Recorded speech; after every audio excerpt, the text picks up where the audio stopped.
ನಮಸ್ಕಾರ ಎಲ್ರಿಗೂ ಅಮ್ಮನ ಅಡುಗೆ ಮನೆ ಚಾನಲ್ಗೆ ಸ್ವಾಗತ. ಇವತ್ತಿನ ವಿಡಿಯೋ ಒಳಗೆ ನಾನು ನಿಮಗೆ ಭಾಳ ಮಸ್ತಾಗಿರುವಂಥ ಮಿಲ್ಕ್ ಪೌಡರ್ ಬರ್ಫಿನ ಹೆಂಗೆ ಮಾಡೋದು ಅಂತ ಇವತ್ತಿನ ವಿಡಿಯೋ ತೋರಿಸ್ಕೊಡ್ತೀನಿ. ಅಲ್ಲಿವರೆಗೂ ನೀವು ನಮ್ಮ ಅಮ್ಮನ ಅಡುಗೆ ಮನೆ ಚಾನಲ್ಗೆ ಸಬ್ಸ್ಕ್ರೈಬ್ ಆಗಿಲ್ಲ ಅಂದ್ರೆ ಲಘು ಸಬ್ಸ್ಕ್ರೈಬ್ ಆಗಿರಿ. ಬರ್ರಿ ಹೆಂಗೆ ಮಾಡೋದು ಅಂತ ನೋಡೋಣ. ಮೊದಲಿಗೆ ಸ್ಟವ್ ಮೇಲೆ ಒಂದು ಪಾತ್ರೆ ಇಟ್ಕೊಂಡು ಅದಕ್ಕೆ 1 ಕಪ್ ಆಗುವಷ್ಟು ಮಿಲ್ಕ್ ಪೌಡರ್ನ ತಗೋಬೇಕು. ಮತ್ತು ಅದೇ ಕಪ್ಪಿಂದ 1 ಕಪ್ಪು ಹಾಲು ತಗೋಬೇಕು. ಹಾಲು ಹಾಕ್ಕೊಂಡಿದ್ದಾದ್ಮೇಲೆ ಅದರೊಳಗೆ ಈಗ ಗಂಟು ಆಗ್ಲಾರ್ದಂಗೆ ಅದನ್ನು ನೋಡಿಕೊಂಡು ನಾವು ಈ ರೀತಿ ಅದನ್ನು ಮಿಕ್ಸ್ ಮಾಡ್ಕೋಬೇಕು. ಈ ಸ್ವೀಟ್ನ ನೀವು ಮನೆಯೊಳಗೆ ಭಾಳ ಈಸಿಯಾಗಿ ಮತ್ತು ಭಾಳ ಕಡಿಮೆ ಟೈಮ್ ಒಳಗನೆ ಮಾಡ್ಕೊಳ್ಬೋದು ನೋಡಿರಿ.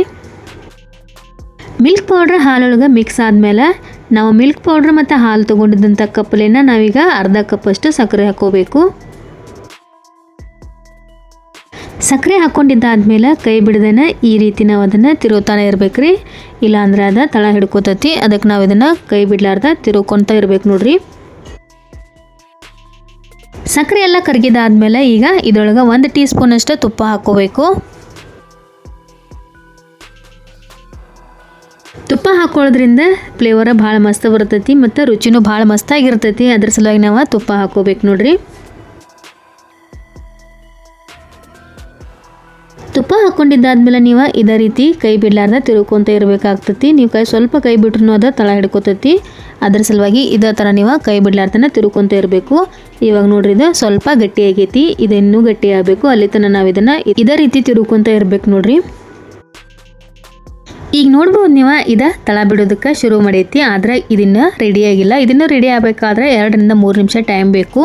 ಇದನ್ನು ಸ್ವಲ್ಪ ಗಟ್ಟಿ ಆಗಬೇಕು. ಈಗ ನೋಡ್ಬೋದು ನೀವು ಇದು ಪೂರ್ತಿಯಾಗಿ ತಳ ಬಿಡೋಕೆ ಶುರು ಮಾಡೈತಿ ಮತ್ತು ಇದು ಪೂರ್ತಿಯಾಗಿ ರೆಡಿನೂ ಆಗೈತಿ. ಇದನ್ನು ನಾವು 1 ತಾಸು ತಣ್ಣಗಾಗೋದಕ್ಕೆ ಬಿಡ್ಬೇಕು ನೋಡ್ರಿ. ಈಗ ನೋಡ್ರಿ ಇದು ಪೂರ್ತಿಯಾಗಿ ತಣ್ಣಗಾಗೈತಿ. ಇದನ್ನು ಒಂದು ಪ್ಲೇಟಿಗೆ ತೊಗೊಳ್ಳೋಣ. ಮನೆಯೊಳಗೆ ಯಾವುದೇ ಫಂಕ್ಷನ್ ಇದ್ರೂ ಭಾಳ ಈಸಿಯಾಗಿ ಮತ್ತು ಭಾಳ ಕಡಿಮೆ ಟೈಮ್ ಒಳಗೆ ಈ ಬರ್ಫಿನ ನೀವು ಮನೆಯೊಳಗೆ ಮಾಡ್ಬೋದು ನೋಡ್ರಿ. ತಿಂದವ್ರೂ ಅಷ್ಟು ಭಾಳ ಅಂದ್ರೆ ಭಾಳ ಇಷ್ಟಪಡ್ತಾರೆ. ಅಷ್ಟು ಮಸ್ತಾಗಿರ್ತೈತೆ ನೋಡ್ರಿ ಇದು. ಪ್ಲೇಟಿಗೆ ತಗೊಂಡಿದ್ದಾದ್ಮೇಲೆ ಅದನ್ನು ಈ ರೀತಿಯಾಗಿ ನೀವು ಕೈಯಿಂದ ಸ್ವಲ್ಪ ಸಾಫ್ಟ್ ಮಾಡ್ಕೋಬೇಕು.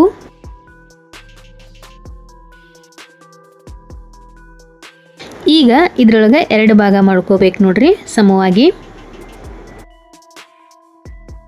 2 ಭಾಗ ಮಾಡ್ಕೊಂಡಾದ್ಮೇಲೆ 1 ಭಾಗಕ್ಕೆ ನಾವೀಗ ಅರ್ಧ ಟೀ ಸ್ಪೂನ್ ಅಷ್ಟು ಕೋಕೋ ಪೌಡರ್ನ ಮಿಕ್ಸ್ ಮಾಡ್ಕೋಬೇಕು.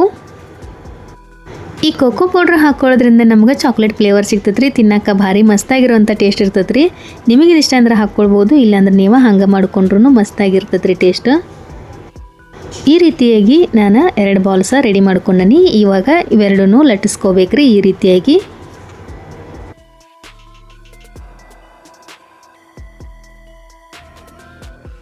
ಲಟ್ಸ್ಕೊಳ್ಳುವಾಗೂ ಅದು ಸಮವಾಗಿರ್ಬೇಕು ನೋಡ್ರಿ. ಎಲ್ಲ ಕಡೆನೂ ಆ ರೀತಿಯಾಗಿ ನೋಡ್ಕೊಂಡು ನಾವು ಲಟ್ಟಿಸ್ಕೋಬೇಕು.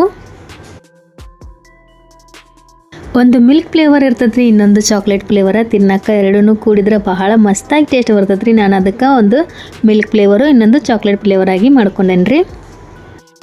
ಮಿಲ್ಕ್ ಫ್ಲೇವರ್ ಈಗ ಲಟ್ಟಿಸ್ಕೊಂಡು ರೆಡಿ ಆಗೈತಿ. ಇದೇ ಥರನ ನಾವು ಈಗ ಚಾಕ್ಲೇಟ್ ಫ್ಲೇವರ್ನು ಲಟ್ಟಿಸ್ಕೊಂಡು ತಗೋಬೇಕು.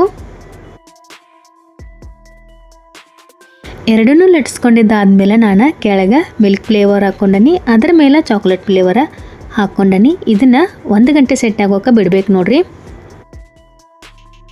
1 ಗಂಟೆ ಆದಮೇಲೆ ಚಾಪಿಂಗ್ ಬೋರ್ಡ್ ತೊಗೊಂಡು ನಾವು ರೆಡಿ ಮಾಡಿ ಇಟ್ಕೊಂಡಿದ್ದಂಥ ಬರ್ಫಿ ಬೇಸ್ ಏನೈತ್ರಿ ಅದನ್ನು ಅದ್ರ ಮೇಲೆ ಇಟ್ಕೊಂಡು ನಮಗೆ ಯಾವ ರೀತಿ ಬೇಕು ನೋಡ್ರಿ ಆ ರೀತಿಯಾಗಿ ಆ ಶೇಪ್ ಒಳಗೆ ಚಾಕುನಿಂದ ಕಟ್ ಮಾಡ್ಕೋಬೇಕು.